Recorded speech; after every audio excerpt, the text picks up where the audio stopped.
Hi, I'm Steve Mera and welcome to our fourth video in regarding SCP and paranormal catalysts. Now, if you haven't seen, because this is a video that continues, so if you haven't seen the first three, then it's probably best to go back and watch 1, 2 and 3 first before you actually watch this one. And this is a continuation of a video sequences of investigations and work I've done over the last 10 years with Don Phillips, a paranormal catalyst.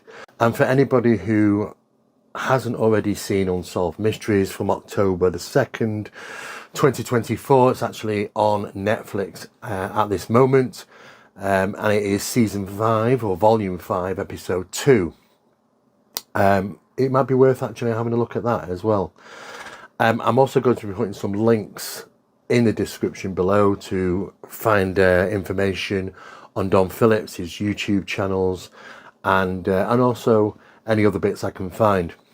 A number of people have asked me regarding other things that we've discovered during our investigations together over the last 10 years. Some of those things were really interesting. Don was involved in one particular investigation of a woman who was having paranormal disturbances in her home, and she called out Don. Don visited, and a number of things was presented to him. One of those things was actually a photograph. Now, what is interesting is that this woman who was having disturbances in her bedroom, she would claim that she would wake up in the early hours of the morning, and in the darkness, she knew that there was a presence there. And after talking to a number of people, they said, well, you know what, keep a camera handy, keep something handy. And if you wake up and you feel like there's a presence in your room, just take a photograph and just see if there's anything that turns up. Well, she did that, actually. And what was interesting is that she did obtain a photograph of what something seemingly looks like some type of figure in the bedroom, in the darkness, complete darkness. That particular photograph was sent off, I believe, to Kodak, and they conducted analysis on it. Now, their report basically stated that the photograph had not been doctored, and they couldn't find an explanation as to what was actually photographed at that time. Don looked at that photograph, and he also did a number of enhancements on it, and we can take actually a look at that. You showed me a photograph earlier, which I found extremely interesting. I am presented with many photographs from a lot of people over the years, but this one I do find extremely interesting. I was asleep in bed and was awoken by all I could describe as somebody was leaning over me. I could actually sense that there was You couldn't see anybody, you could actually sense it? No, I couldn't see the person, but I could sense that there was a person leaning over me and looking at me. So I picked my phone up and took a picture where I thought this person was standing. And when I went back to sleep, but when I looked at it in the morning, the picture was blank. There was nothing there? There was nothing on the picture at all. But you went one stage further. You were still convinced that you could feel the presence of somebody. So you sent the photograph to top photographers in London to see if they could enhance it, didn't they? Yes, I did. They then sent it back to you, and it's really is very interesting. Let's just take a look at that now. Visual pareidolia is where perceived images of faces, figures or objects can be seen in random patterns or formations due to lighting conditions, shadows and other variables. On this occasion, I don't believe this was the case. Over the years, I've been presented with hundreds of photographs claiming to be evidence of ghosts. To date, I find most of them extremely unconvincing. However, there is a handful I find of significant interest. I was about to add another photograph to that handful. It's very interesting when you actually look at the photograph. You can see that Don has applied a number of filters, but you can clearly see what looks to be some type of image of a person that was captured in the bedroom. We don't know actually, who this person could be. The woman lived on her own, and it was a bit of a mystery. But it's not the first time that Don's been involved with photographs. In fact, he actually had taken one himself. Him and his ex-partner were once walking down a particular path, and Don had one of those, what do you call it, like a buzz, a feeling that there was a presence there. And I remember him telling me that he felt the urge that he just had to take some photographs. And he took some photographs, and this is one of the photographs that he obtained. Now, at first, when I looked at this, all I could see was some unusual spirals of light, and I don't know what that actually was, to be honest. However, when I actually focused and looked at the whole image, I realised that I could actually see a figure there. And it doesn't look to be a figure dressed in clothing, like period clothing, old clothing. It looks quite modern, possibly even wearing some type of sport jacket. You know, and it was really interesting because it's not fully there. And when I talked to Don, he said, I have no idea. I just took a photograph and this is what turned out. And again, a bit of a mystery. So, and sometimes on some of these occasions, Don is photographing and also video recording, as we've seen in other previous videos, some strange phenomena, possibly even apparitions. Further experiments did take place over the years, and on some of those occasions, there was requests for items to see if the spirits can move particular items. A number of things have been laid out on tables and things to see if they can be manipulated by the paranormal phenomena.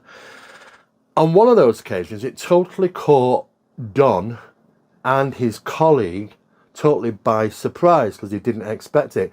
They had a little bit earlier during the experiment requested if anybody, any spirits, could manipulate or move these particular flowers in this jar that was left on the table. Now the camera was set up and recording, and some time went by, nothing really happened.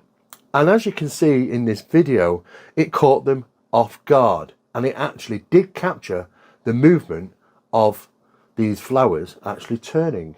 Get them to twist, turn, move, or even shut the bloody things out of the pot. That's fine by us, but anything that you can do will be appreciated and of great help to us right now.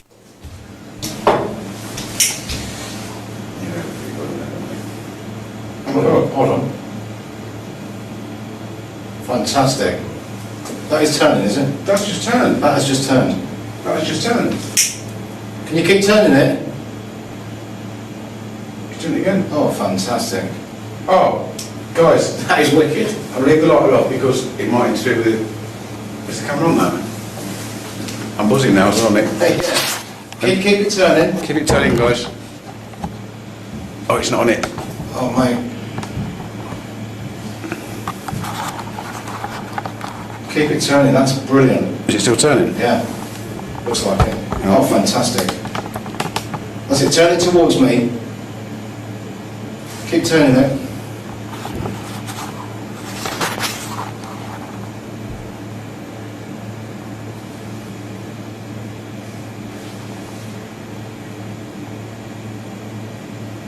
Did you see it though? It is, I'm telling you, mate, it's turning. No, but it turned loads. Yeah, it did, yeah. The camera wasn't on it. I know. I'm gutted. It's always the way.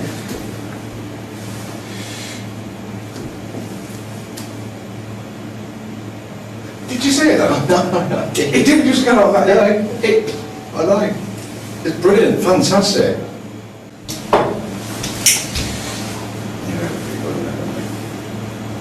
Hold on. Fantastic. That is turning, is it? That's just turned. That has just turned. Experiments like that have taken place before, with items being moved, small things like ping pong balls, things that are light, easy to be manipulated. And quite a number of those tests have been successful over the years. But it's a rarity. Rarely do you actually witness some of this phenomena taking place in plain sight.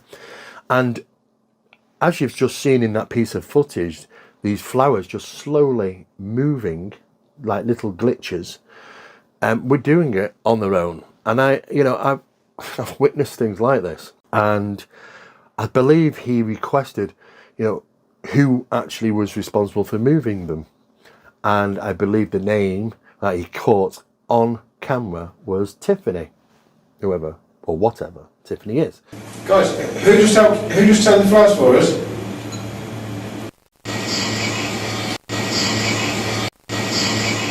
Nonetheless, though, there is captured evidence during our experiments of object manipulation, what we assume has got to be paranormal in origin.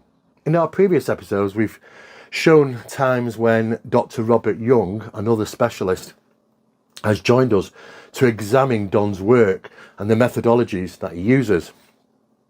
In fact, Robert had been out to a number of places with us and had the opportunity to be involved in some of those tests. One of those tests itself was the recording device was being placed into different people's hands. And don't get me wrong, you know, most of the time, 99.9% of the time, if I'm recording on the device, on the handheld recorder, I will get nothing. In a silent environment, I'll just get hush, shh, nothing. And when I give it to Don, it's a completely different story. It seems like, you know, he is a catalyst. What was interesting about the DM670, which he was using, which is an Olympus recorder, you know, when we put out things, you know, those recorders sold very well, but it's not about the recorders. I've said this before. It's about whose hands they're in, you know, are the extension of his ability to be able to capture things. But just sometimes, rarely, but sometimes, you do manage to capture the odd thing when you're in Don's vicinity, close vicinity. This was on one of those occasions when Robert Young had just also was trying to attempt to record and capture something whilst he was close next to Don. And he did actually capture something, and it sounded like something like, you know, don't pick on him or stop picking on him.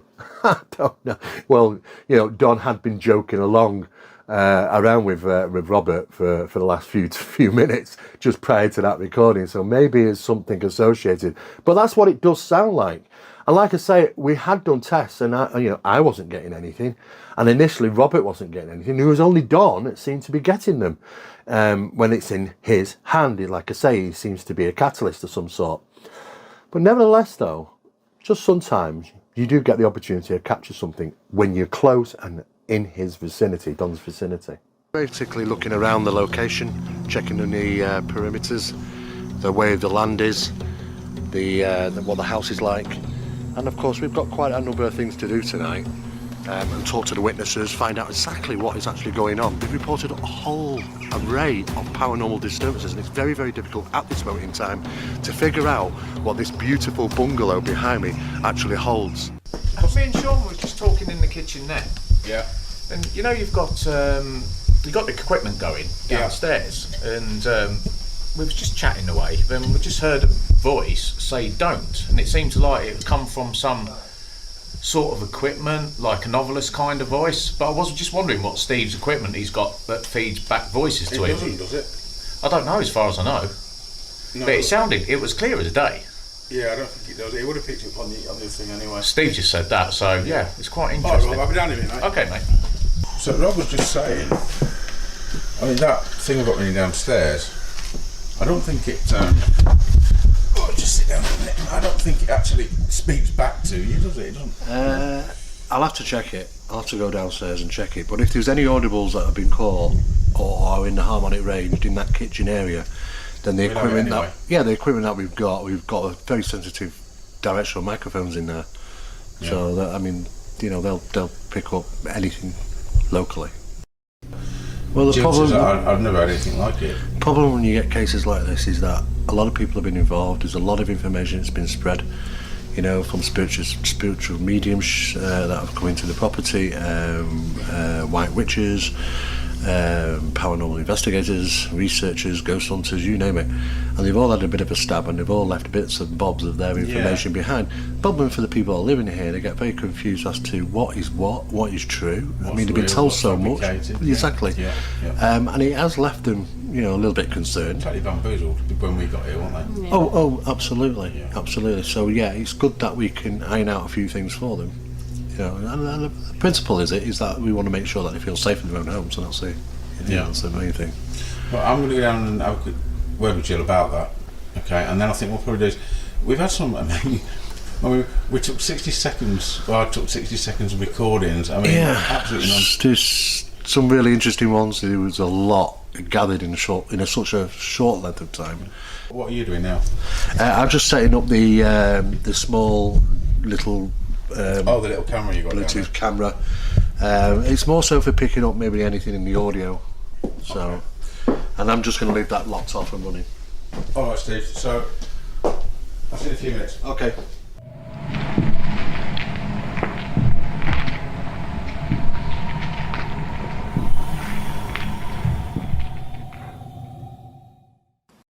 Well, does all go check the attic out, because earlier that was really significant, wasn't it? It was, and we've highlighted something else which we will mention later. Right now we're going to crack on. Steve's got the flare there in the garden. Not a great deal happening at all. Temperature's dropping, frost is coming in.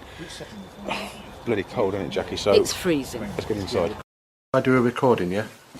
Okay. I'm going to do a 10-second record, yeah. Right, and that's on Don's device. On Don's. Okay. Yeah. Okay. Then we'll go down for a quick recap. Right. 1, 2, 3.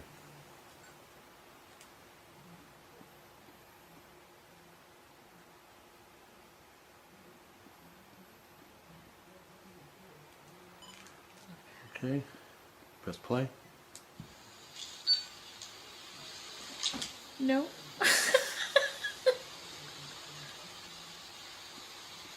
You just recorded us being silent. No, you do 10 seconds. Okay, guys. Anything you can say? Just...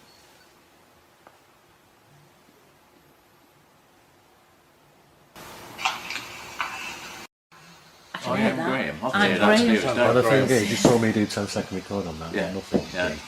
Goes in his end. That's a very clear going. That's what That that's is- a logical. That is very clear now. It's a vocal. It's not static. You know? One was in the air though. Yeah, and definitely heard we've got it. to I definitely say, heard we've it, got to yeah. say, when we took the one that says Graham, which sounds Yeah. like Graham, but we will check. I heard it over there, and I looked at Steve, and he looked at me, and he went, he heard the same thing. Now, I'll be honest, we didn't hear Graham. We didn't hear that, Steve. No. What we heard was a male voice, the same duration of time, saying something over there. So I've just given Rob my recording now, just to see if he can pick up. Robert's first attempt resulted in absolutely nothing but pure hush, pretty much the same as Steve had just a couple of minutes earlier. Yeah. Okay.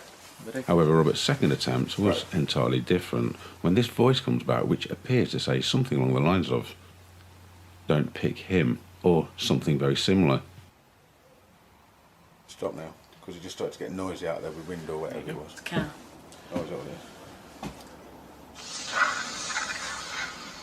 is? You what? Well done, Bob.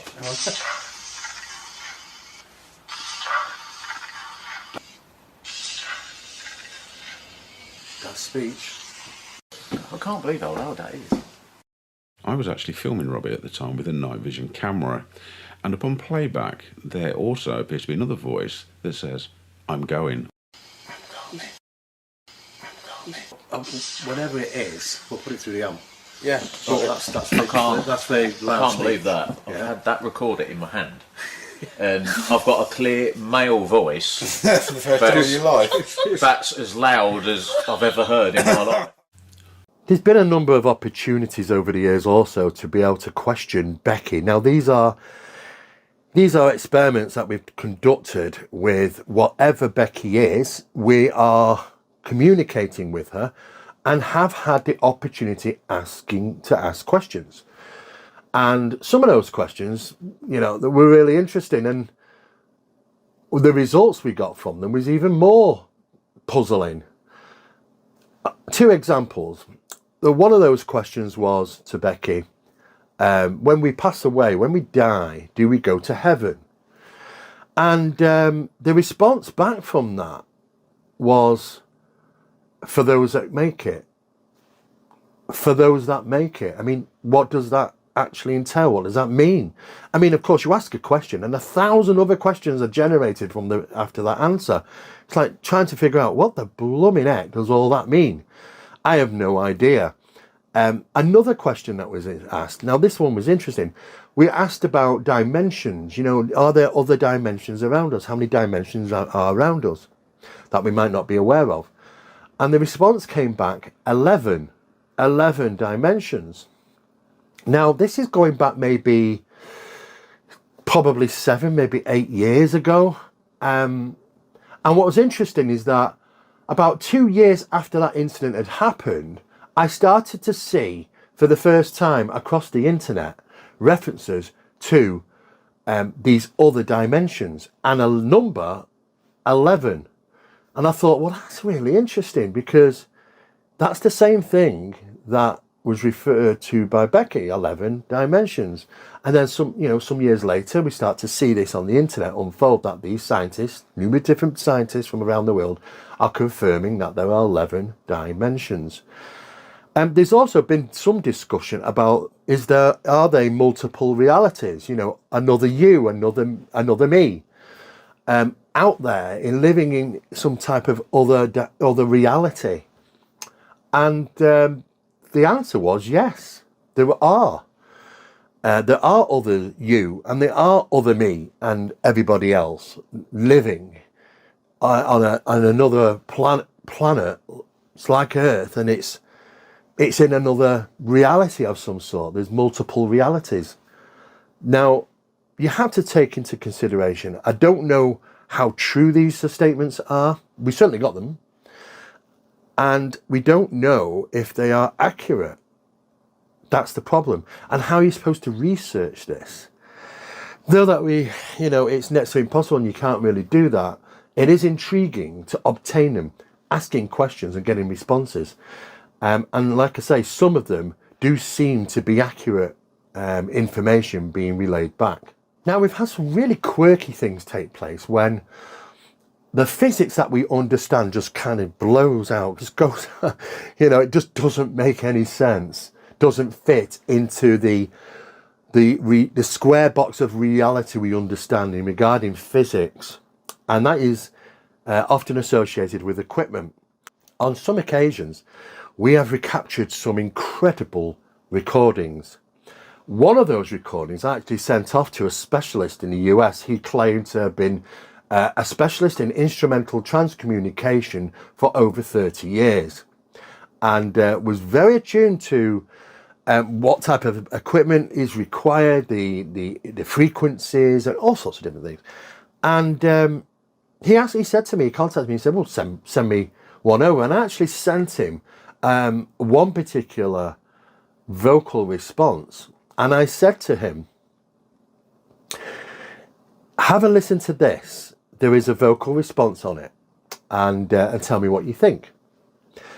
So I sent it to him, and a few weeks later, he got back in touch with me, and he said, it's a bit of a rant, really. He said, look, why don't bother sending recordings, like this, because they're very difficult to deal with, because when you're supposed to be capturing recordings, it needs to be in a silent environment. It's no good somebody talking, because I can't distinguish, they are swamping out the sound, them talking, for me to try and listen in the background if there's a vocal there. Unfortunately, this gentleman didn't realise that the vocal that he was hearing, which was very loud and thought to be a person, was the captured vocal. It wasn't a person who was with us. And to be honest, it did just sound like there was another person with us talking, just as I am now. And it was absolutely incredible. He didn't quite realise that, the quality of some recordings. Now, they are minimum. You may be, a handful of specific ones captured at a certain location. Maybe sometimes only 2 or 3, which are absolutely incredible. Then you got the ones where, yes, you can make out words, and it falls into the normal characteristics of EVP, electronic voice phenomena. But when you're communicating with these things, and you actually are getting responses back, and very clear understanding of communication, then we've had to change the name slightly, and this is what Don refers to as AVP, and slightly different because it's easily understood what's being said. It's clear vocals, and they are responding to questions. This is a bit like instrumental transcommunication. It's communication, not electronic voice phenomena. Is not described as communication, though sometimes it might be described by the investigators that it was some type of response to a question I gave. However, it is still referred to as electronic voice phenomena, and it is more instrumental transcommunication when there's communication happening. And this is where Don does a lot of his incredible work in the ITC area, instrumental transcommunication, where he's communicating and getting responses back. You know, he's getting answers to the questions he's giving. There's been crazy incidents, you know. I mean, people say, you know, do you take your work home with you? Well, yes, you do sometimes, and you've got to be prepared. If you're really heavily involved in research, investigation, experiments and tests and things, sometimes, you know, you have to sort of take a little bit of a rest sometimes. Don't do it too much. It kind of gets under your skin a little. And sometimes the phenomenon can track back home. Now, for some people like Don, he doesn't mind this sort of thing. For others, it can be a bit of a problem. And it became a problem for me because we were having lots of problems here. Disturbances in the house. You know, objects moved, strange sounds, communications, something speaking, sometimes hearing them, crying, the sound of things moving around in the house, the hammering on the front door. I mean, hammering like like someone really banging it very heavy. And I look out the window and I'm looking down over the front door and there's nobody there. For me, though, I'm lucky because I've got CCTV camera systems, and anybody walks up my path, the light comes on, and the CCTV camera's always filming, constantly. When we went to the front door, there was nobody there. And I thought, well, I'll just look on the CCTV camera system. And what was unique about this is that it acted in a way, and this is what I say about the physics of understanding this, and in regarding how phenomena reacts with equipment and can do certain things beyond the normal working parameters of that equipment, and the physics that are involved are unusual. We discovered that the recording of the incident of it banging on the door, it was about a tiny piece that was just cut out from the CCTV camera. Everything else was there. Everything was running along, and then all of a sudden when the incident happened, cut out. Now, the section that is cut out, you know, the camera system I've got, you have to delete in sections, you know, say 1, 2, 3, and then you want to delete the fourth one. So delete the fourth, you've got to get rid of 1, 2, and 3 section. However, the fourth one had gone. This is the incident when it happened. And 1, 2, and 3 were there. So it's like, how does it? I couldn't even get the system to even replicate that. So sometimes, you know, audible things have been caught, incredible things. And we've played them and we're like, whoa, what is that? That is like someone saying, hello, are you there? Can you hear me? Hello, hello. So loud and so clear, like as if there was a person stood there. And we're like, wow, what the hell? That is incredible. Did it stay on the recorder? No, it disappeared. Now, I have talked with other researchers in this field, which are doing similar work like myself and Dom. And they also claim sometimes they've taken photographs and got something really incredible only for it to disappear off the camera. Also recordings that they've captured which are so incredible only to be taken away afterwards. It seems sometimes the phenomena can giveth and taketh away. And that is very frustrating, as you can imagine. Some of those vocal responses on a couple of occasions are also significantly different. Very loud, very deep voices that seem to be authoritative. And they have been referred to as the Lightertons. Now, that particular name, the Lightertons, I couldn't find anything referencing the Lightertons anywhere. Couldn't find anything. You guys try it. If you find something about the wording Lightertons, please send it to me because I can't find anything across the internet. We've done quite a lot of research. And what I can say is that when you go back in time and you start to look at some of the ancient writings and scriptures, there are references to light beings, beings of light. And these are supposed to be some type of authoritative figures. We don't know if they're spiritual or more associated with archons or deities or whatever, but they do seem to have some authoritative and some type of control. And it does seem that whatever these things are we are communicating with, there might be a hierarchy. And sometimes communications are really going well, and all of a sudden, boom, the Lightertons, we are the Lightertons. It's like, whoa, what is that? And everything then just stops. Not a single, everything, shh, just hush. Not a single sound or voice coming forward. See, like, that's the end of the communications. It's like these things come on. Now I'm picturing in my mind, like, oh, well, whatever we're speaking with are like the naughty kids, and they shouldn't really be doing it. And along comes the authorities, and they go, oh, look, what's going on here? You're not supposed to be doing this sort of thing. Now, that's interesting because there was some references during the skull experiments. It took place in Norfolk in England during the 1990s, and they are the world's most significant, as far as I'm concerned, experiments in regarding the type of work that we're doing. It was fascinating because the group were told, and during the skull experiments, that there's somebody on the other side, whatever that is, this other reality communicating with them, is also responsible for trying to get a group together and effort to communicate with us. I don't know.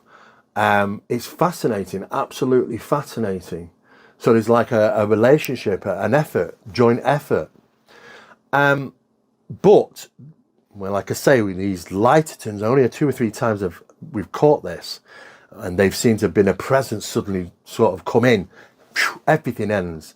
No more communications, absolutely none. Just hush, as you were supposed to get during, these experiments. You would expect under normal conditions it would just be hush, and that's exactly what we got. We got nothing more that evening. It was like game over. So we kind of realised once that happens, forget it.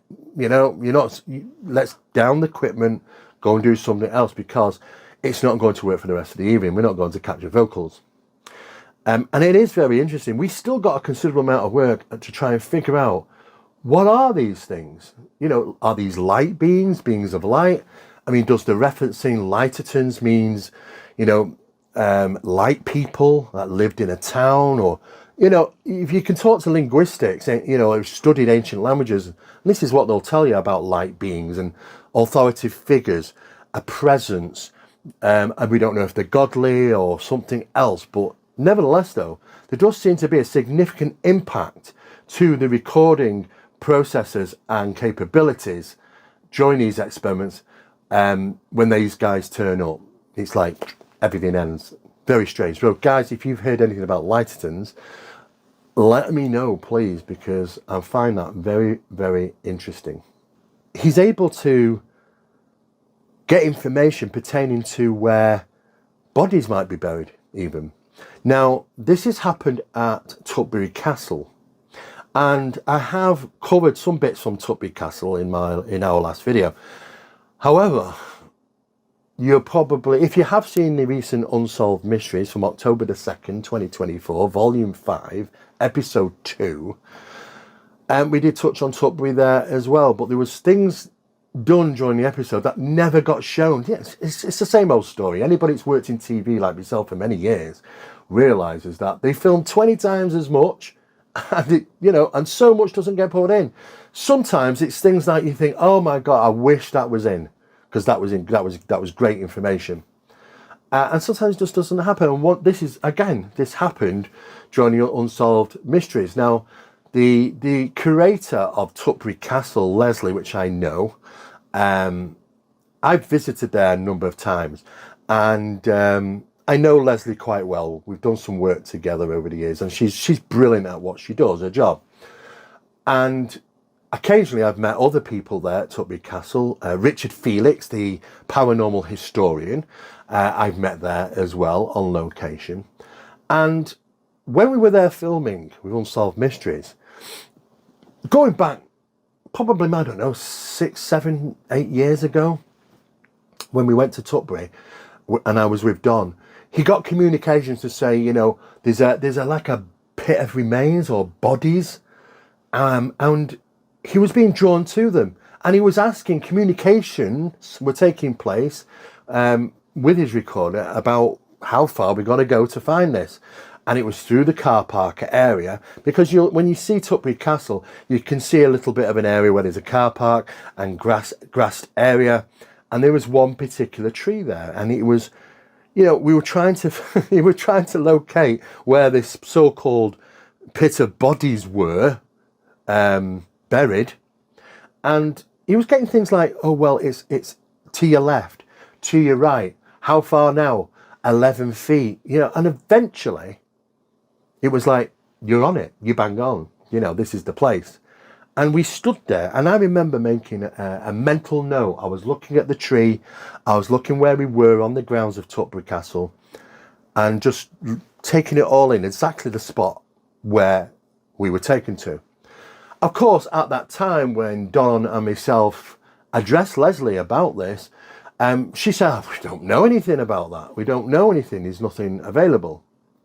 However, what we discovered recently when we filmed Unsolved Mysteries, that episode which was filmed in September last year, it takes about a year for these things to come out sometimes, that Leslie was stood in that exactly the same spot, and I was asked to go out there because I didn't know what was happening and they were filming Unsolved Mysteries. I went up to Leslie and I realised she stood on this very same spot that Don talked about. And I couldn't believe what I was hearing. Leslie, afterwards, after Don mentioned this some years back, she eventually had I think they had some radar done, some ground penetrating radar, and she was confirming to me Don was right. This particular place is the place where these bodies are. They've not been dug up or anything. But they've confirmed by radar, ground penetrating radar. He was absolutely right. That is not the first time and it's a shame that Unsolved Mysteries didn't put that in, because that would have been great for us, And it's frustrating sometimes, but like I say, this is not the first time this has happened. I've seen this before. Visiting a place called Bodmin Jail. Now, Bodmin Jail in the UK is a place which is a lot of history. It's an old prison, really. But again, another pit of remains, which, well, it's like a long drop where people were thrown apparently to the death. It was terrible. But this was in this prison area. And he also located that. And when I talked to people working there, they confirmed that we've only just had ground penetrating radar done only a couple of days or so ago. And we've just got confirmation that, yes, that's there. There's something there. But it wasn't public knowledge. How did Don know this? He was given information. And of course, not only that, picking up on energies to a location, communicating with Becky or other intelligences to get responses back, to tell him he's in that right location and what it is. And he said it was a pit. There was people maybe thrown down there. He was absolutely spot on. This has happened countless times. Probably one of the most significant, which is unfortunately not documented because of what happened, was Don was investigating the Black Line pub, and he took along with him there was a reporter, Mike Lotley, and together they were investigating this location. Now, when Don went down to the cellar, he suddenly got this feeling of these energies, and he went to this location and he said, look, there's bodies here. These bodies, these buried maybe in the walls, on the floor, these bodies here. And he told the landlord about this. He said, look, there's bodies here. Mike Lockley heard this as well. It was very well documented at the time. However, some structural work 4 weeks later was taking place, and one of the walls in the cellars had to be sort of reconstructed, supported, whatever. When the people went in, the builders, to do this work and alterations, they had to stop. Why? Because he was absolutely right again. They came across bodies. And the police, this time, the police were called out. And the whole thing had like crime tape around as if there'd been some terrible crime, But these were very old, these bodies. But they had to be exhumed and relocated or moved and taken away. And it was completely tools down until all this got actually sorted out. Don picked up that again, and this was now documented by the police. Donny's done this a few times, you know. I mean, people have even asked me, sending me information saying, you know, well, has Don tried to find missing people? Well, yes, he has. I've been involved in some of that work with him. I can absolutely vouch that he has done this. But, you know, like I say, it's difficult because Don tries to help people as much as he can, and I've seen him help people a lot over the years, helping people with their problems, trying to rid the disturbances that they're having in their homes, assist them, and he does this completely free of charge. He's travelled hundreds and hundreds of miles, you know, in fact, overseas, you know, with me as well. And he has done some great and incredible work, and those people keep in touch with him, and they're constantly thanking him for the work that he's done and helping them in regard their, you know, traumatic experiences and disturbances they're having in their workplaces or at home. So he has done a lot of good work, and it seems like he relies on Becky to assist with that. On one particular occasion, if I can remember rightly, he was called out to this woman's house who was claiming of these disturbances, and she was all dressed up nicely when he got there. It was late, of course, and he was trying to help her because she said it was like an emergency case, and he got nothing. He said it's flat. I'm not picking up anything. He went around the building for some time, and eventually up on the staircase, he got a recording from Becky, asking Becky who he was. Becky's the other spirit people here, sort of thing. And she said, no, there isn't any. It's a load of rubbish. Now, what's interesting is that Don did actually press this woman, and eventually there was, I believe, she confessed to the fact that she'd made it up. Clearly, she was a very lonely woman, you know. So, yeah, believe it or not, those things do happen sometimes. It's not impossible. But it was interesting, you know, that he was confirming there was nothing there, and the sound had come back. And I've heard Becky say this a few times on the recorder. Whatever Becky is, she says these things. It's a load of rubbish. And it's quite funny when you hear that. But nonetheless, I've seen him do these sort of things and pick out locations. But he has even gone to the point where he's contacted police to try to give them information from some of the work he's been doing regarding missing people. And the police have asked him, so tell me, Mr. Phillips, how did you obtain this information? Of course, Don said, well, what do you say? You know, he said, well, it's a bit difficult to explain. At that time, the police turned around and said, oh, so you're psychic or a medium? Well, you can't all be right. Bang, went down the phone.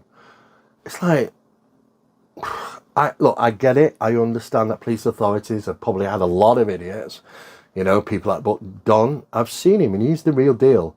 It's been confirmed by other scientists and other academics in the field as well. And I'm lucky to be able to spend so much time on investigations with him and see this firsthand on a regular basis. However, others have also seen it. And, you know, this is sometimes how the police are. It's just unfortunate the way things go. But I've seen him being involved, and sometimes he's put things out publicly and he shouldn't have done. I said, look, don't put stuff out because you might think some people might not like that sort of stuff, you know. But at the end of the day, I know he can do this. I've seen him do it. And he has got information. You know, people say it's not just paranormal. No. This is not just paranormal. We have done work in regarding the UFO phenomena and certain locations where UFO activity is taking place.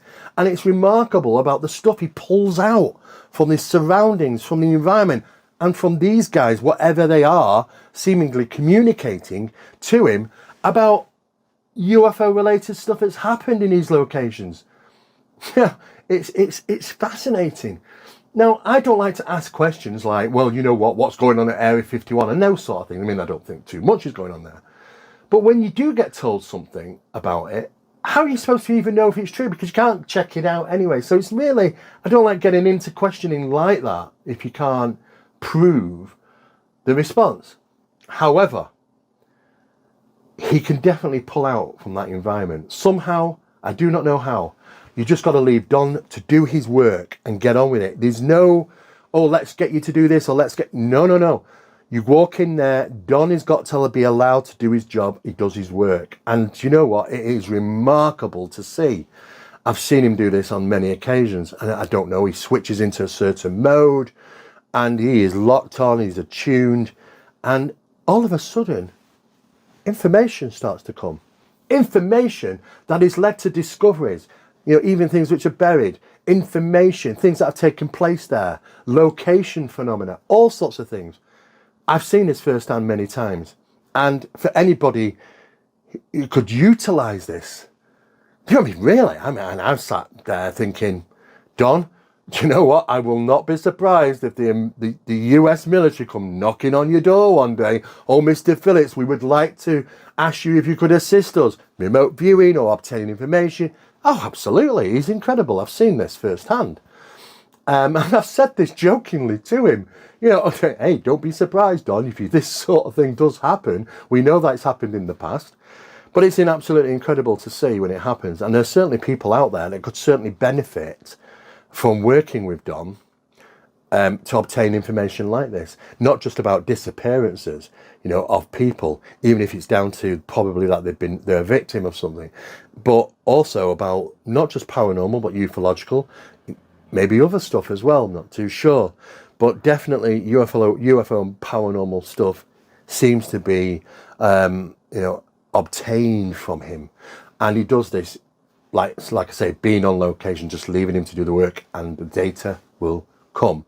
And it is actually incredible. In some cases, direct voice phenomena, communications with the source, whatever these things are. And I believe not all of them might be actual spirits. Some of them might be other things. Also, whilst we were at Tudbury conducting experiments, we wanted also to take the opportunity, because, many times when we're out on location, you don't see it much in videos because nobody wants to see videos of us rationalising things. People want to see videos about evidence and the paranormal things.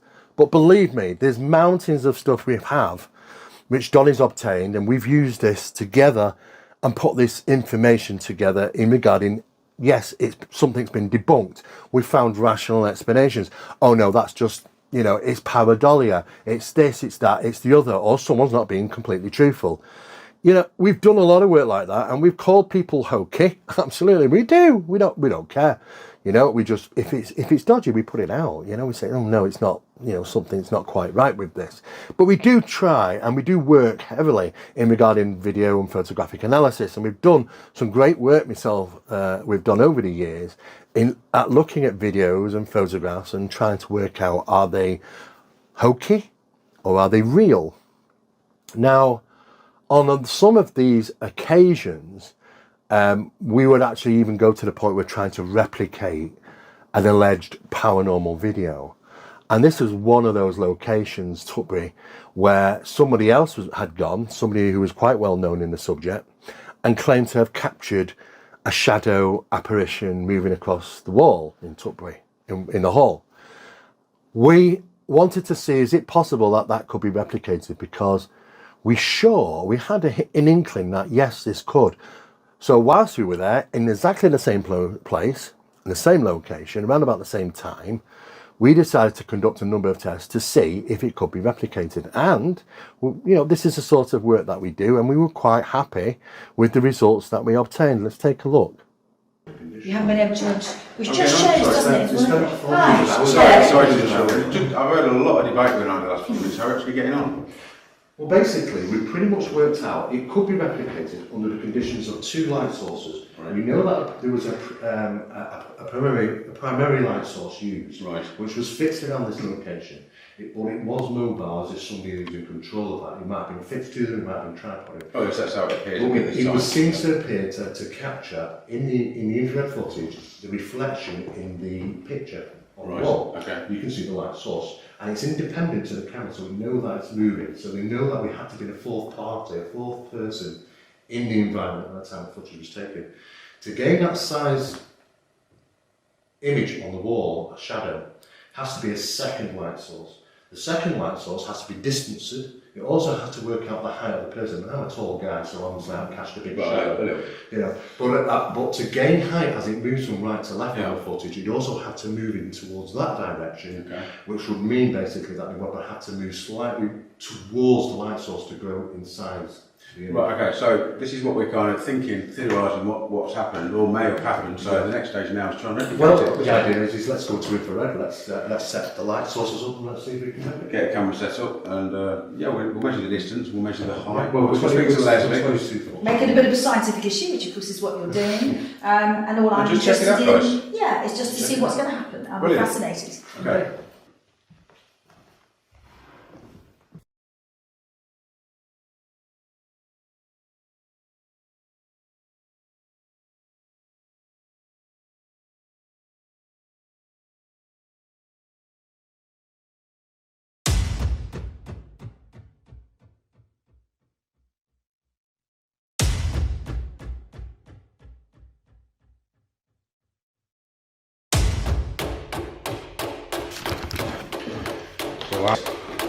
over here.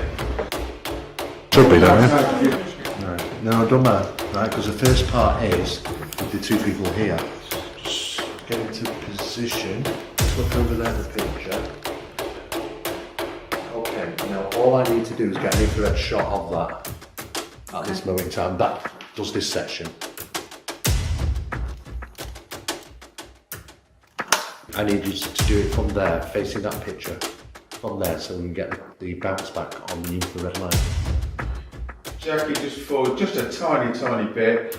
Neil to the right, just a tiny bit. You're right. Oh no, actually, because no, that's okay. That's about right, isn't it now? Yeah. Yeah. Right, now I'm just going to go lights out for a minute. Yeah. Okay.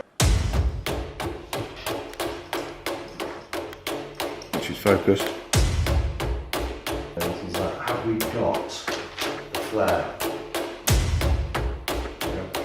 I think we're getting some reflection there, aren't we? See it? Yeah, it's there. There it is. It is there. Yeah. I know that it's there. Look. Yeah. That's it. That's it. Right, Let me have the picture. That is absolutely. If I move that. Because they are pointing. Just point over there. Okay. That's it. Okay. Okay. So you can see obviously the stairs. Right? So that is about right. That's bang on. That's bang on. Right. We've got that on record. Yeah. Yeah. Now all we've got to do is, knowing where that camera is now, right, is set up the lighting source to create the shadow. Which is focused.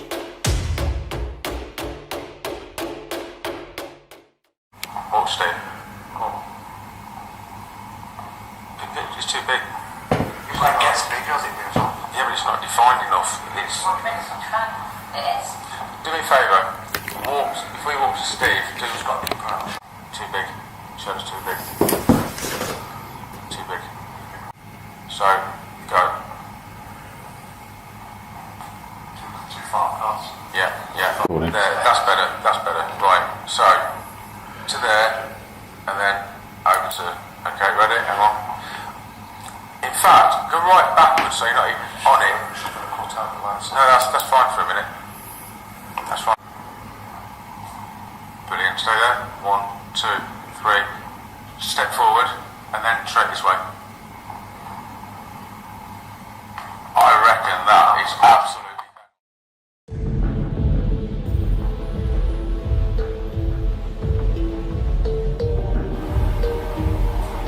Brilliant, stay there. 1, 2, 3. Step forward and then straight this way. I reckon that. Now, there's been a number of people working with Don over the years. I'm not the only one. I've worked with him probably the most though. But we had a number of other specialists. You know, Nick Kyle, who was once the president of the Scottish Society of Psychical Research, a very well-known establishment in Scotland. And he'd been involved in the subject for many years and was very critical about paranormal phenomena. And so that's a good thing. Because you'll certainly get a clear, a clear and honest answer from Nick. But Nick was there to see it as well as I have when Don has lost pieces of equipment And we're looking around all over the place. I'm trying to help him find it. Nick has been trying to help him find it. Can't find it. Where is it? Where's this bag? Where's this piece of equipment? Eventually, he goes to the recorder. Becky, guys, can anybody tell me where this is? My equipment, tell me. And a voice comes back and says, it's in this particular room or in this particular place. So we go there and we look and we can't see it. But then all of a sudden, oh, there it is. It's there. It's on the floor. It's behind that. I mean, it's not the first time he's done this with his phone on a number of occasions. Maybe his wallet on a number of occasions. In fact, he lost one. I think he lost one of his boots. You know, and it was, you know, it was really interesting that you can get these responses that seem to tell him where to find lost items. And we've seen this, I've seen this, Nick has seen this. In fact, in one of the videos prior, when I was lecturing in Scotland, Nick Kyle actually says, you can see it on video in one of the previous videos we've done, about locating lost equipment. And he just gets it from the recording. I've seen him lose a piece of his equipment, and he simply went in spirit and said, where is it? And they told him, and I followed him and saw him find it. And what about those voices, Nick? On a digital recorder that's had its files deleted, so it's not pre-recorded. What's interesting to me is that sometimes, although we can't hear anything when we're standing right beside them, there are clicks and vocalisations on the tape recorder. Now, quite often you can tell it's a human voice whispering or saying something, but you've no idea what. What's really intriguing is when you know it's a human voice and you can say, without being prompted, what is being said. Real voices and words, and I can pick up, with my background in English teaching, I can pick up accent and maybe even dialect and age, ethnicity maybe, but certainly gender. And that level of clarity is surprising. Now, whatever Becky is, he's still open to debate, and I totally get that. But as I said in the Unsolved Mysteries show, I've worked closely with Don for 10 years, constantly working alongside him. And over that time, I've seen nothing I would say is negative or, you know, something not quite nice or something not good. Because that is that big question mark, isn't it? What is Becky? But then I've communicated with other people, I've talked with people about spirit guides and that they're always with them and you can recall, you know, they can call on them. Probably the most disturbing experience I'd ever seen unfold before my very eyes was when I was out with Don and we went to meet with some people. Don was with his now wife at the time, Patty. And we met with these people, Don, myself and Patty, and very nice people. But Don was curious about outside this location where we went for this meal. There was a tree and a small wood cabin. And he was drawn to it. And he was like, whoa, what is this? And then there were some gravestones. So Don walks over to these gravestones and he's walking around them and he's pacing backwards and forwards. And eventually he looks up at me and he goes, Steve, there's nobody here. And I went, what? What do you mean? He said, there's gravestones, but there's nobody here. There's no one, nobody's buried. There's just gravestones. And after doing a bit of research, we realised that it was a Native American ground. And what happened is that on the other side of the road where the original gravesite was, is that they were told apparently that they'd relocate the bodies over to this side, which is where we were. However, it seemed, according to Don, that they moved the gravestones, but not the bodies. And that does happen, you know, I've heard of things like this. In fact, in some places like in Seattle, when they're building homes, if they are digging grounds, because it's all old Native American ground, and you suddenly come across some bodies of maybe ancient, you know, or old bodies of Native Americans, it's down tools. Now, for me, guys, here in the UK, that'd be down tools for months. until a full investigation takes place. Over there, it's very quick. It turns around very fast. Before you know it, they come out, they remove the bodies, and they're just back to work. I mean, it's some places it's so strange, and it's such a shame that these things do happen. But you have to say, look, you know what? At some point, we are going to be living over bodies, over people that once were there, or once buried there. It's inevitable. Doesn't mean every place is haunted, though, does it? Patty and Don headed back out there in the middle of the night, early hours of the morning. And it was pitch black when we pulled up in a small little car park next to this wooden cabin and this pretty peculiar looking tree. And Don said, I've got to get out. So he got out of the car and I went with him, and he walked over to the tree, and all of a sudden he got, I've seen this many times, like a blast. Seen it in other videos if you watched them prior ones. He buckles up like he's in pain or discomfort, and his heart rate seems elevated. He's sweating, he's puffing and panting. He seems to be struggling with this type of energy, and it was consuming in the sense of speaking. I was a bit concerned again, but I'd seen this before, so I thought, okay, what the hell is going on? That is when the voices came. And when those voices came, I was starting to take a step back slowly. Every now and again, took another step back. I mean, at one point, I'm 20 feet away, and I'm listening to these voices.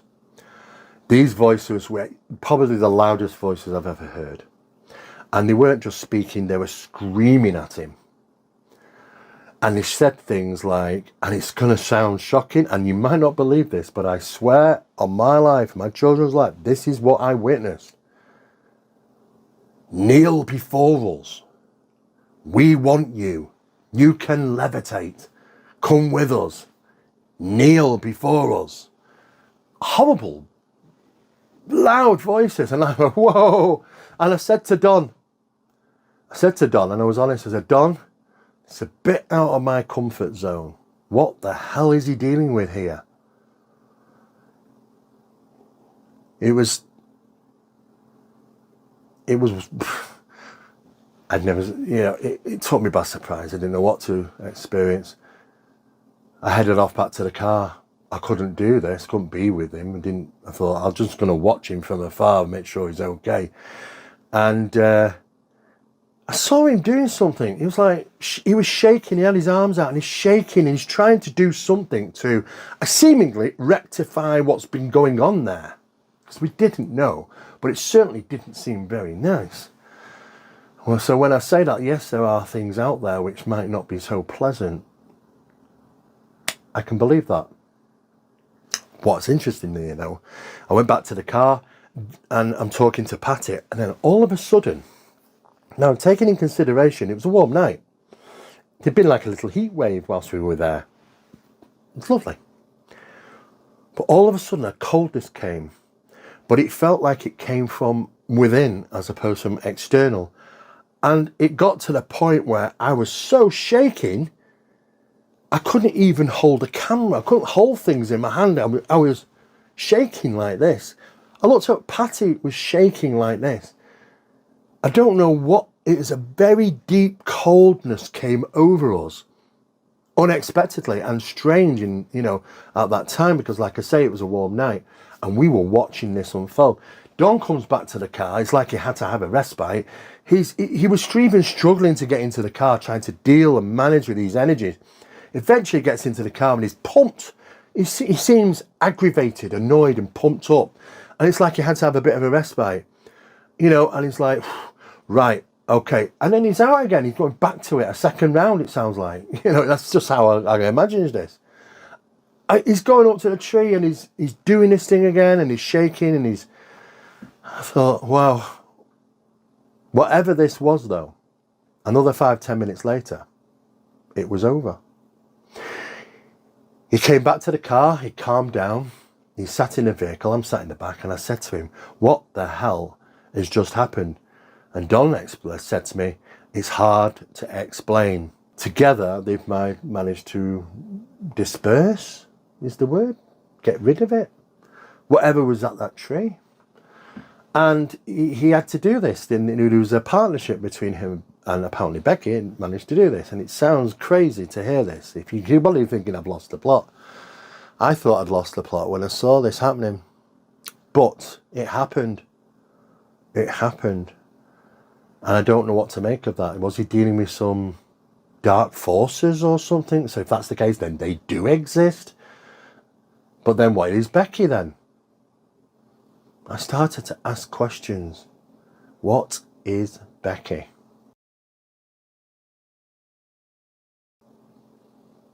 And like you'll see on the Unsolved Mysteries programme, you know, I was buckled up when I experienced Becky out of the air. It wasn't just a voice. It was the emotion that came with it, an emotion I couldn't explain. It was a feeling, a presence, energy, all sorts of things, all wrapped into one that buckled me up on the floor, basically. And not only that, but my mind just exploded with the possibilities of what is real and what isn't in regarding our reality. So, you know, it's certainly an eye-opener. But nevertheless, though, Patty, when we were talking to her, whilst I was out there with Don initially at the tree, whatever was going on was also affecting the area, because Patty was sat in the car, so cold, and in the middle column of the car was some pens, and the pens were moving around. She said this. She's witnessed quite a number of things now. Certainly it was a learning curve for Patty, but as it was for me and anybody else that spends a considerable amount of time with Don, they'll see it, they'll witness it, they'll experience it, and they have their own stories to tell. And boy, have they told some stories over the years. But yes, that actually did happen. Well, Big question, huh? yeah, it's a big question because it kind of goes into how Don got to the tree in the first place. It's down the road from my house. It's in, Snohomish, and it's a very old place. It's right. The tree is right next to an old mortuary, an old mortuary, and right next to these headstones, Native American headstones, very small. But him and Steve met there with a Native American lady just to talk about the history, blah, blah, blah. Well, this tree happened to be there, and he was drawn to the tree with all this energy. So later that day, he said, do you mind if we go out tonight and see what that energy was all about? And I said, sure.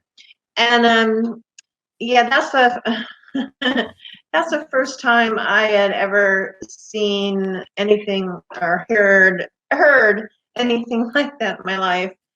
Undesirables there. That's a good word. And basically, me and Steve were filming Dawn walk around there, and I've never felt this in my life. This is my first paranormal experience, really, like that. And me and Steve got so cold, and it wasn't a cold night, from the inside out that Steve couldn't even hold the camera. And like, what is going on? And then Don was, getting these wild AVPs on his recorder. And basically something in the past had happened there that was bad, really bad. Mm-hmm. And he basically had to get those undesirables to go away. And I ended up being stuck in the car because Don says, you're staying in the car. I'm like, great. So I was in the car, and I had a console, and all of a sudden the tree in front of me, all the leaves are moving, and my pens were going like crazy on the console. And I'm going, okay, I'm stuck in the car. I can see what he's doing, but I would rather be out there than in my car with my car. Because you thought you were going to be safe. Yeah, I know. So I was saying all these prayers I learned when I was Catholic, and then I'd forget it halfway through. Same, my Father and, Hail Mary. I was like, I couldn't even figure.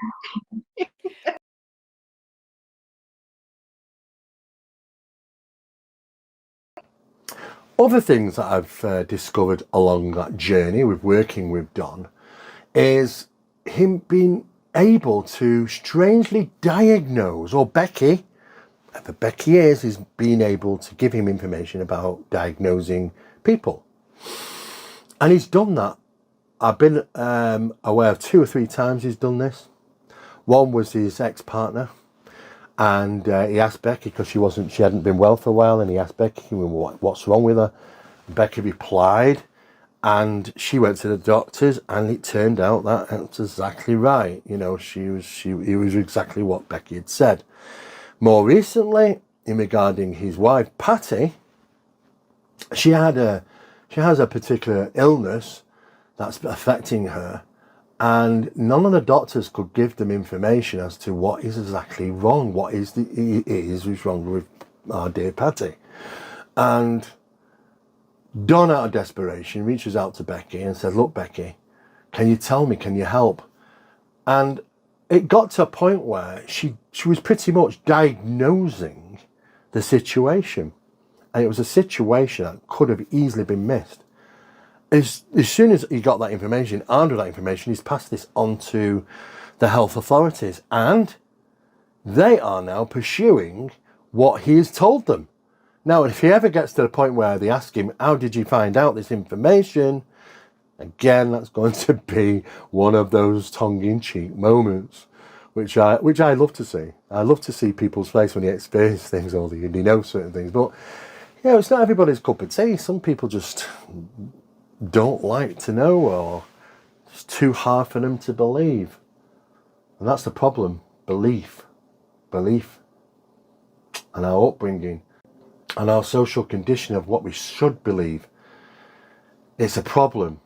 It's the problem that keeps us limited in regarding stretching for answers.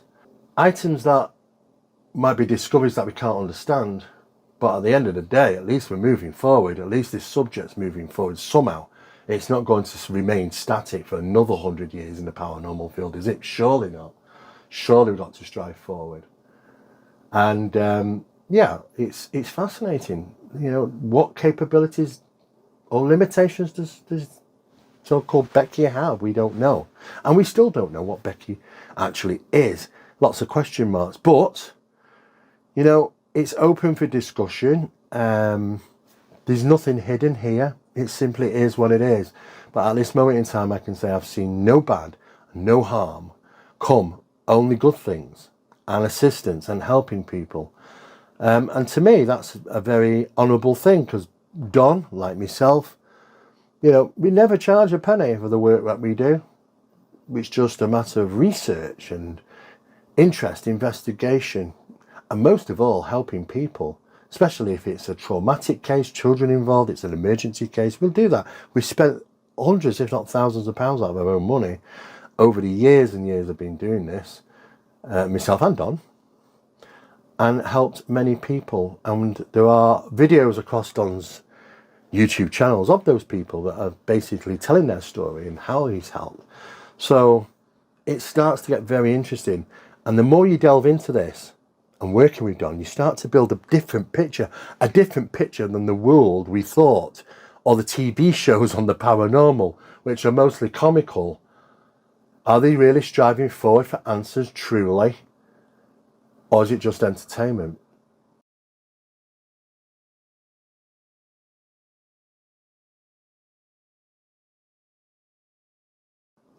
So over the years, I've pressed Don. I've always wanted to try and raise the bar and say, Don, you know, have you tried this? Have you tried that? I'm curious what limitations, or do you have any limitations? Because every time I was presenting him with some type of experiment, it was achieved. And I was like, well, that was achieved easy enough. Let's do something else about remote viewing with Becky or whatever. It's been fascinating. But when it came to healing, because I thought, is there other abilities that Don, you know, is, you know, clairaudient, clairvoyant, clairsentient, you know, and numerous other things, kind of remote viewing sometimes, possibly even PK, you know.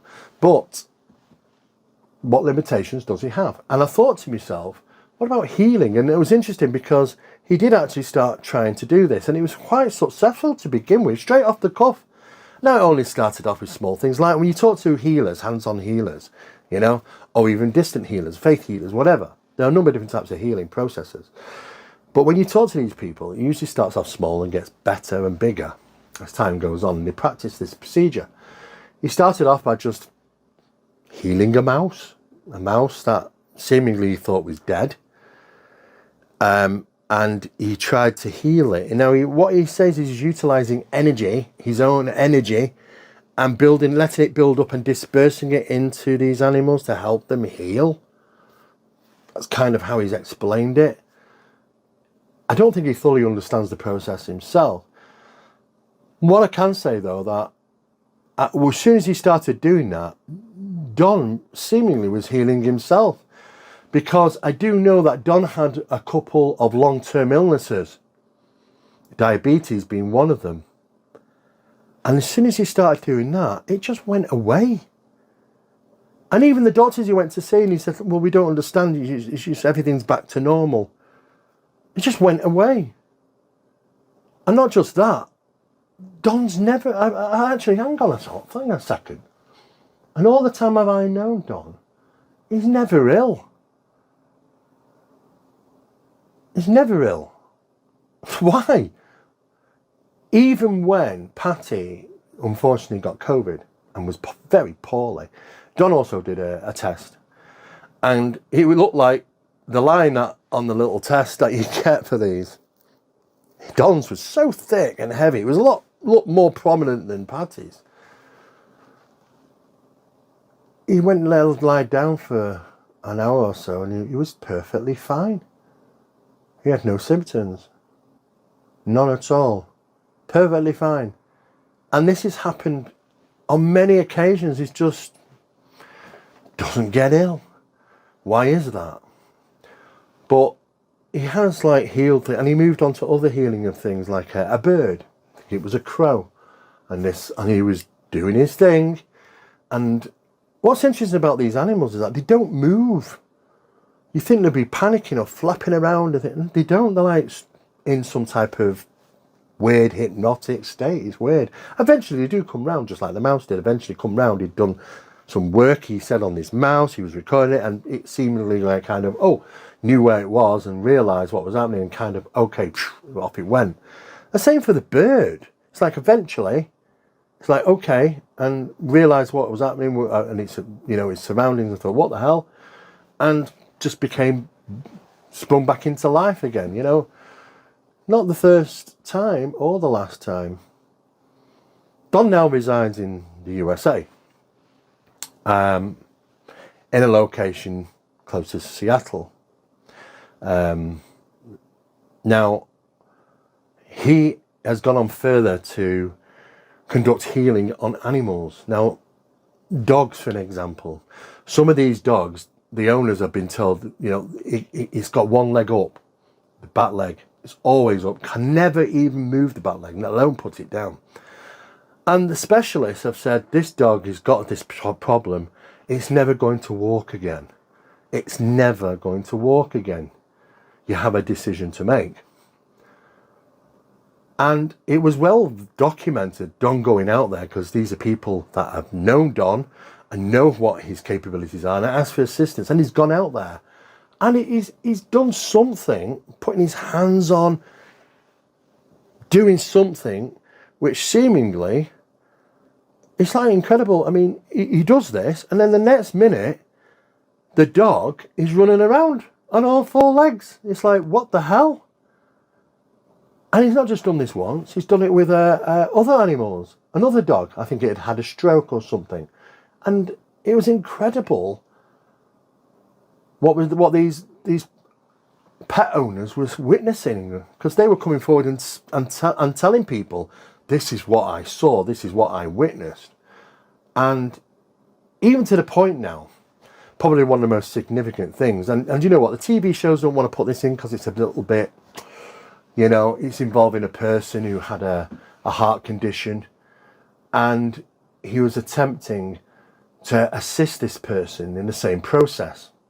Interestingly enough, though, there were monitors and there was equipment which is testing his heart rate, and there did seem to be some beneficial things happening. First time I'd ever tried this on a human being.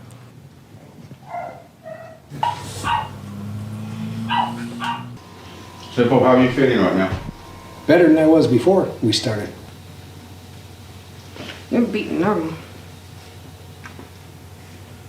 It's pretty normal. We worked on me, and I'm feeling good right now.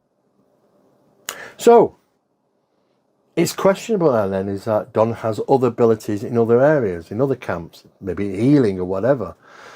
But the videos to these, and the healing the mouse, and the healing of birds, the healing of dogs, maybe even cats, people in some cases, is documented. And people have talked about this and seen this unfold. And again, it's another mystery. But isn't it great when you have the opportunity to now conduct specialised tests, placing certain types of things on Don? You know, we can measure his brainwave activity, we can measure his heart rate, his blood pressure, his temperature. We've got all sorts of different types of equipment now that we can monitor the human body. Monitor the human body when he's not only just experiencing phenomena, but this blast that he talks about, this energy, and even healing. What is actually happening in regard to his body and mind? Psychological, physiological. Are there going to be things, identifiers, which might say, okay, it's anomalous, just as it's been reported and documented in the past in regarding chi, energy. Even Don's sleep patterns are crazy. I don't know. I mean, when I was doing psychology many years back, I was told through experiments that, sleep experiments, that the normal human body can't function properly after 72 hours of not having any sleep. It starts to bring the dream process into the real waking world. And people start to get confused, disorientated, can't function properly, can't think right. May even see things which are associated, more dream associated to think, dream associated images in the real world. The effects of not having any sleep, sleep deprivation is it's actually been used in torture, so in many years around the world. So it's very important that we get sleep. I'm aware that Don has gone a full week without sleep. Yes, a full week, not 3 days, it's not 72 hours, a full week. I've seen him, but what's interesting is that when he's working and doing this type of work that we do, I don't know if he's charged. He seems to just, I don't know, he just keeps going. And me, I'm getting on. I'm start flaking. I think I've done maybe 12-hour stretches with Dom, and I'm on my way, But I don't know how he does it, and I'm curious. I mean, what's going on psychologically here when he can be awake for a week, and when I say awake for a week, totally function properly in regarding conducting work and analysis, driving and communicating, all those things fine. Again, another mystery. We just don't know. There's been also a few occasions when communicating with these intelligences, he has a temperature alert device, and he's asked for it to be lowered to see if it can change in the environment. And it has actually been successful on more than one occasion. I think one of those actually does appear in one of the earlier videos that we've done in regarding managing to drop the temperature in a home over a very short period of time, a drop of 18 degrees. That's a lot. 18 degrees. We can, might get fluctuations 3 to 4 or 5 degrees maybe, but 18 degrees. Probably one of the most significant investigations we've done together, myself and Don, is when we went to Seattle. And do you know what? We were told we were going to Seattle 18 months prior to actually going. And I was like, what? We're going to Seattle? Yeah, right. There's no way I'm going to Seattle. Why would I go to Seattle? I live in the UK. I have no plans there. I have no connections there. To the day, bang on, we were in Seattle. Details about that actually in the Unsolved Mysteries documentary. It came out October the 2nd. There were some incredible things that happened. We actually put a full report together on this because there was just so much information we came back with. And we did go out there twice to try and assist. Even on one of those occasions, we took Nick Kyle. And he was asked about Don, actually, by a news team. You know, what do you think about Don and his so-called abilities? Nick had some interesting things to say. On your relationship with these guys, you are an independent. You know them, but not connected with them. I've never worked with them before. I know of them, and I was interested in their case. When they said they were coming back for a second visit, I said that I felt their case, if they came across phenomena, would be strengthened if they could have someone independent who could scrutinise their work and be available as a point of reference. You know, if they say that they did a particular methodology, I'm there to say that's correct, they did. And if they got a particular result at the end of that, then yeah, I was there, and that's what happened. And from what you've seen, what is your impression or your interpretation? My impression is that the SSPR has been investigating cases for 29 years in Scotland, and that this is a fairly typical case in recent days. And I would say that Steve is meticulous in his approach. Don is a curiosity, because what's happening with him would appear to be paranormal, and I still can't figure out how he can do what he can do. But I'm here not so much to pass judgment as to be an independent witness, but rather than someone off the street or someone with obvious integrity. I do have a background in investigating cases, and the SSPR in Scotland is a conservative, highly ethical body. We're very careful in what we do, and I think that's probably what the guys wanted: someone who's cautious, careful, conservative, and will not seek to curry favour. So as much as I like these guys, having met them, I won't see anything that I am not sure about. Let me back up. So Don is a curiosity. Does Don attract paranormal activity? Does he draw it out, do you think? He seems to. Travelling around the world we've done a number of different shows as well. One of which was something referred to as the Jade Helm incident that took place in 2015, I believe it was. And we were overseas, travelling around numerous different states in the US, and I visited the Georgia Stones in regarding the strange writings that appeared of them. Unfortunately, I don't think that they're any more now, because I think that they've been destroyed, they've been vandalised. You know, those stones have been vandalised a lot because a lot of people don't like the wording on them. Apparently, it talks about depopulating humanity, in various different languages. Very mysterious history about them. I talked with the people that actually built them for these stones and had them placed in that location, the company, and they had their own story to tell about it, which was interesting. But whilst we were there, looking at the Georgia Stones and the mystery behind that, it was tied into an incident that took place between, it was the army, the military, the Marines were involved, called Operation Jade Helm.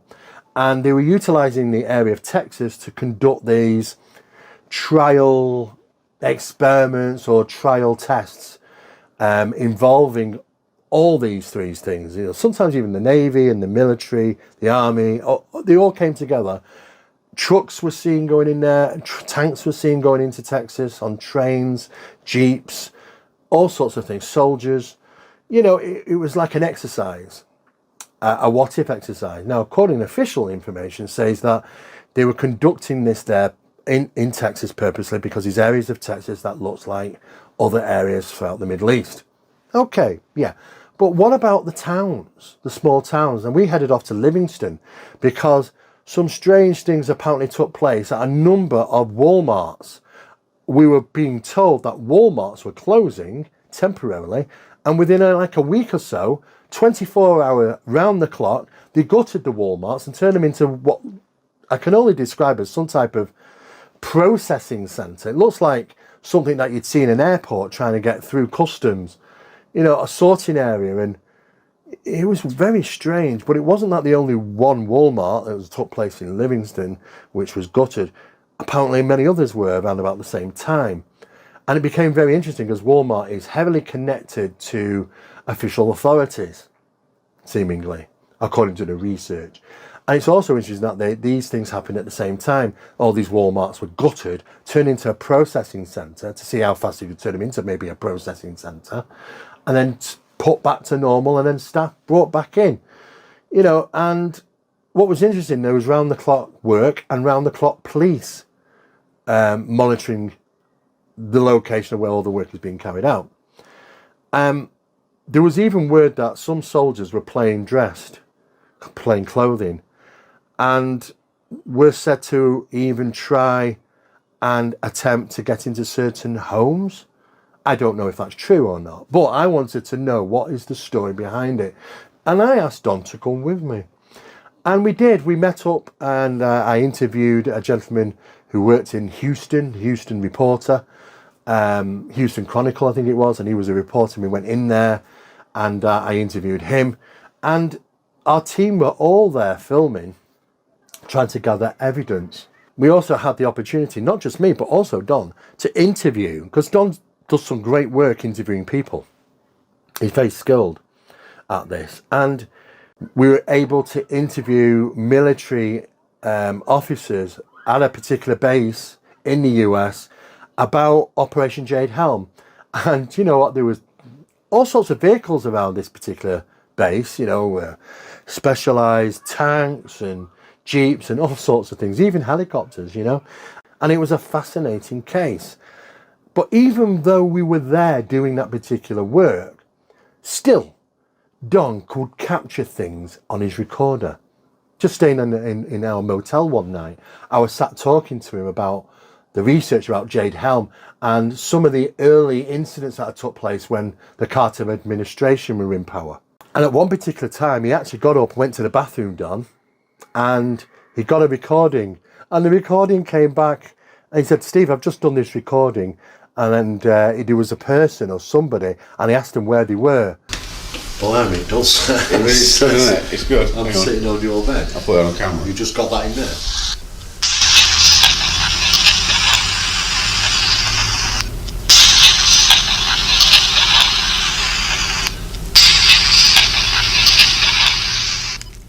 I'd like to thank you for watching this video. There are another 3 videos, and if you're interested in following the story, you have to kind of watch them consecutively, 1, 2, 3, 4. There is going to be other things maybe in the future in regarding myself and Don's work. But in the meantime, for more up-to-date information, you can go to the 2 YouTube channels of Don's. I'll put them in under the first comment under the video, where to go to, how to get to find those YouTube channels, and also where to actually find Demons in Seattle Uncovered, the full documentary. If you do have any questions, please put them in the comments section, and we will get back to you. We will answer them. And please, most importantly, please like, share and subscribe, and pass this information about, because it's really important to try and get good information out there and try and advancing the phenomena and our better understanding of it. So thank you again. I'm Steve Mera, and I'll be back soon.